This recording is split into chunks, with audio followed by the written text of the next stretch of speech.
ನೀವು ವಿಷಯ ಗೊತ್ತಾದಾಗ ನೀವು ಅವ್ರಿಗೇನಾಗುತ್ತೆ? ತಮ್ಮ ತಮ್ಮ. ಎಲ್ಲಿದೆ ವಿಷಯ? ನಾ ಮನೆಯಲ್ಲಿದ್ದೆ. ಓಕೆ. ಅವ್ರು ಯಾರಿಗಾದ್ರು ಕಾಲಲ್ಲಿ ಇದ್ರಂತ?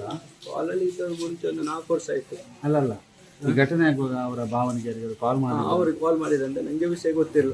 ನಾನು ಅವರ ಅಣ್ಣ ಕಾಲ್ ಮಾಡಿ ಹೇಳಿದ್ರು ನನಗೆ ಈ ಥರ ಆಗಿದೆ ಎಲ್ಲ ವಿಷಯ, ಈ ಥರದಂತ ಇಲ್ಲ, ಅವರಿಗೆ ಹೊಡೆದಿದ್ದಾರೆ ಅಂತ ಆ ಥರ ಎಲ್ಲ ಹೇಳಿದ್ರು. ಆಗ ನಾನು ಭಾವನಿಗೆ ಕಾಲ್ ಮಾಡಿದ್ದೆ. ಆಗ ಭಾವ ಹೇಳಿದ್ರು ನಾವು ಹೋಗ್ತಿದ್ವಿ, ಬನ್ನಿ ನಾನು ಬರ್ತೀನಿ ಅರ್ಧವರೆಗೆ ಅಂತ.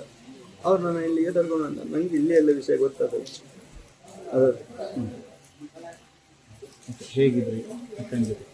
ಅಕ್ಕ ನನ್ನ ಹತ್ರ ಎಲ್ಲ ಕ್ಲೋಸ್ ಇದ್ದು. ಅವರು 3 ಮಂದಿ ಹೆಣ್ಮಕ್ಳು, ನಾನು ಅವಳ ದೊಡ್ಡಪ್ಪನ ಮಗ. ನನ್ನ ಹತ್ರ ಕ್ಲೋಸ್ ಇದ್ಲು, ಎಲ್ಲ ವಿಷಯ ಹೇಳ್ತಿದ್ಲು ನನ್ನ.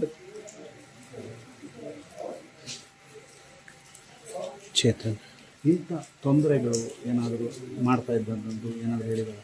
ಇಲ್ಲ, ಲವ್ ಮಾಡ್ತಿದ್ದದ್ದು ಹೇಳ್ತಿದ್ಲು. ಅದು 4 ವರ್ಷ ಆಯಿತು ಕಟ್ಟಾಗಿ. ಈ ಥರ ಕಿರಿಕಿ ಕೊಡ್ತಿದ್ದ ಆ ಥರ ಅಂತ ಹೇಳಲಿಲ್ಲ ಇನ್ನುವರೆಗೆ, ನನಗೆ ಹೇಳಿಲ್ಲ. ಹಾಂ ಹೌದೌದು, ಅವನೇ. ಅವನು ಫ್ಯಾಮಿಲಿ ಸಮೇತ. 4 ಅವನು ಕೂಡ ಫ್ಯಾಮಿಲಿ? ಅವನು ಫ್ಯಾಮಿಲಿ ಅಂದರೆ ಅಣ್ಣಂದು ವೈಫಿಂದು ಅಕ್ಕನ ಮಗ. ಈ ರೀತಿ ಆಗುತ್ತೆ ಅಂತ ಯಾರು ಅಂದ್ಕೊಂಡಿರಲಿಲ್ಲ? ಇದಿಲ್ಲ. ಸರಿ, ಏನು ಹೆಸರು ನಿಮ್ಮದು? ನಿತಿನ್.